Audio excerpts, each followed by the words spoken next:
I'm going to ask you to do something for you to help you stop insomnia pushing you around. So this is really for people that have been on my channel for a little bit, that have already started to put the behavioural and thought pattern changes in place, like the sleep window, already started to see at least some improvement with their sleep, and have started to get their confidence back in their innate ability to sleep. So if you're kind of early on in your treatment, I wouldn't advise that you do this just yet. But if you're kind of on the way through the progress, or you're kind of coming towards the end of your insomnia treatment, then 100% this is definitely for you. And what I would like you to do is just think of something that causes you a little bit of anxiety and stress, not too much, something that causes you a little bit of kind of feeling that you've kind of avoided doing in the past because of your insomnia. And this week I would like you to put it in your calendar if it's something that you need to book, and I want you to actually do it. So it could be, you know, I literally haven't eaten late in a restaurant for 5 years because I'm just so anxious and worried that if I eat late in a restaurant, because I've heard that you shouldn't, because you shouldn't be metabolizing food too late, that I might not sleep, and I don't want to be too stimulated before bed.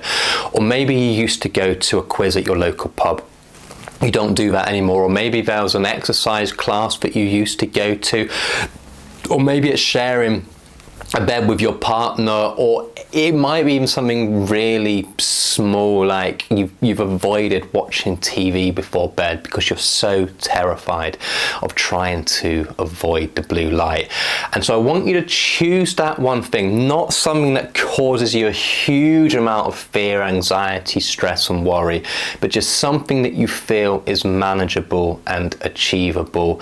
Put it in your diary, do it, and I would like to, if I can, hold you accountable, but after you've done it, I would like you to post in the comments section what it is that you planned and what it is that you have actually done. So if you've actually got that accountability of, I'm going to put it in the comment section on this video, then you're far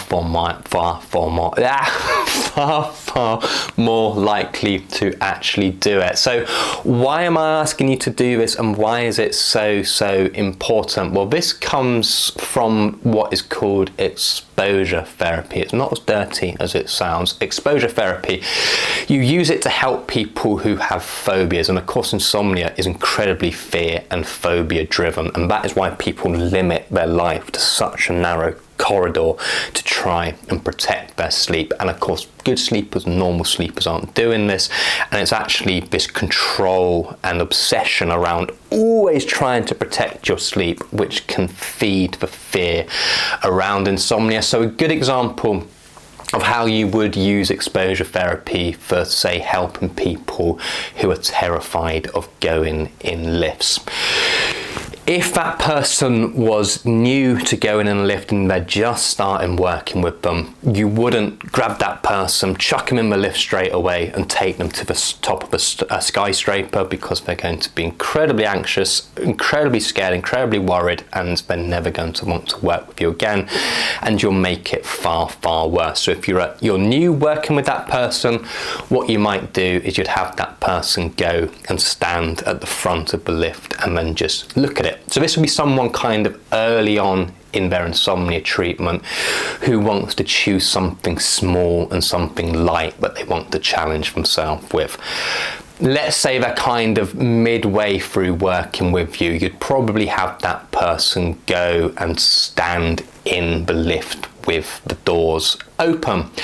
So this would be someone kind of halfway through their insomnia treatment. They've already got a little bit of confidence back in their innate ability to sleep. They've already started seeing improvements. They're already at the stage where they feel that they can start challenging themselves and taking on new things.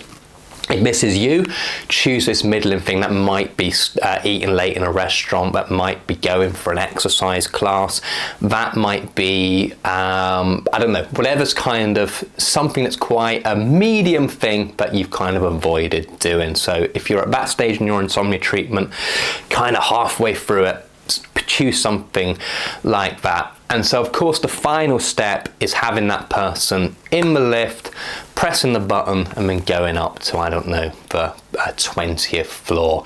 And this could be someone, if you're in this position now, who's been working with the behavioural and thought pattern changes that I outline in my channel quite a lot.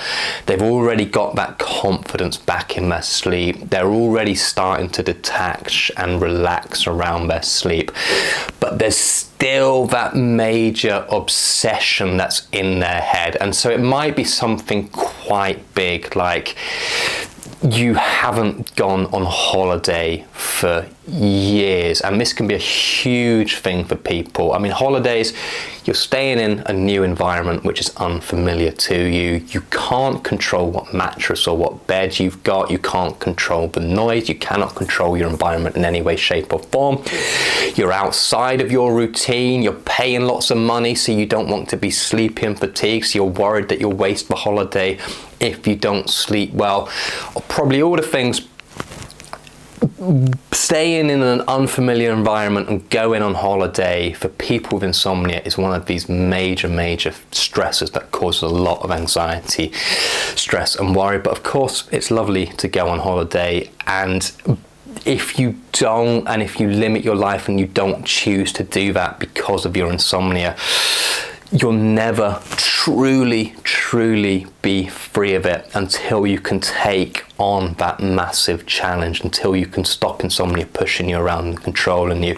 So if you're kind of at that stage where you've gone through a lot of the program, gone through a lot of what I do to help you, and you really want to take on a big challenge like booking yourself a hotel, like booking that holiday in the summer, whack that down in the comments and let me know you've done this amazing, massive thing that you would have never had the confidence to do before you started working on all the thought pattern change work that I do. That'll be absolutely fantastic. But wherever you are, either at the beginning of your treatment and it's just a small thing like watching TV before bed, halfway through where it's just, you know, kind of a medium thing where you want to go see a play before bed or eat late in a restaurant, or you're kind of at the end of your treatment where you want to take on a massive challenge like staying in a hotel. A win is a win. Whack it down in the comments, keep yourself accountable, and I would absolutely love to hear that you put them down and that you've actually done them. That would be absolutely amazing. So why don't you put down what you're going to do in the comment section so that you've put it out in public and it's there in writing, and then when you've done it, go back and say that you've actually done it. And when you say that you've actually done it, I really want you not to focus on how well you've slept that night to measure your success. I don't care how well or poorly you sleep. You might sleep really well. You might not sleep as well as you like. Please just celebrate the fact that you have actually done it, because that is absolutely key to your insomnia treatment. If you just always focus on how well did I sleep last night and using that as your benchmark, it's not a great way to measure your success that you're having. Always measure your success on how are my thought patterns changing? How am I getting stuck back into my life again? How am I doing the things that a normal sleeper and a good sleeper would do? Far better way to measure your success. So I really don't care on the outcome. Good, bad, medium, the fact that you've actually done it, that is what I'm looking for. I would love you to do that. I would love you to put it in the comment section, let everyone else know, to encourage everyone else to do it as well. That would be absolutely fantastic. If you like this kind of structured approach where I set you kind of week by week things, you get this in my week by week course, which you'll find on sleepze.com. I kind of step by step help you along. So the first week I get you doing these things. Midway through I give you a few more challenges. So if you like that kind of structured approach, you're going to get that on my full program, which is week by week, step by step. It takes you from beginner to kind of letting go entirely. So that's on sleepze.com. It's an amazing price. It's not expensive. It helps me because I get to keep going and doing my business, and it helps you because, well, I mean, it's probably the best thing that's going to help you overcome your insomnia. All right, really hope it's helpful to you, and I'll see you on the next video. Bye bye.